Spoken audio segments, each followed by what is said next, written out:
Ayan, isang magandang tanghali. Ayan, pakita ko lang sa inyo itong mga bagong dating ngayon na GoSbet.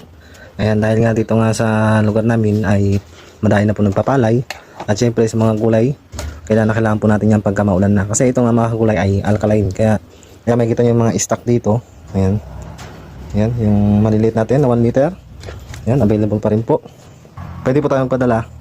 At para makagamit po kayo nito, may try nyo. Ayan. Ito po yung GoSbet 1000 plus. Ayan po yung ginagamit ko na ini-spray ko kada 4 na araw. Tapos ngayon may palay po ako na itatanim. Mas lalong masusubukan ko po ito dahil yun po i-actual ko po siya ng ano sa inyo para makita nyo yung resulta. Ayan, bawat apply ko. Ayan, sa talong, ayan, gamit ko rin to dahil sa calcium naman ito. Ang kagustuhan ko dito ay calcium 100. Ayan, 196 mg per kilogram. Kaya pampakapit siya ng bulaklak. Malakas siyang pampakapit ng bulaklak. At dagdag ko lang dito, kaya i-organic siya mga kagulay. Pwede rin po siyang ihalo kung kayo po ay nagdidilig ng mga abono sa inyong mga gulay. Pwede nyo pong timplahan ng 2 lata. Ayan, kada 20 liters. At pwede nyo pong indirect na idilig kahit yung ating mga gulay ay medyo bata pa. Ayan. Tapos ito, hindi ko pa na ipapasok dahil kati-deliver lang.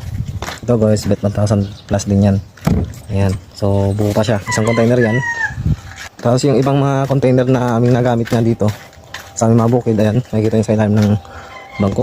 Ayan, so medyo madilim. Ayan, container po yan ng GoSbet 1000. Bali, naka 5 container na po ako ng ginagamit sa aking mga gulay simula nung dumating itong GoSbet 1000 plus. Ayan.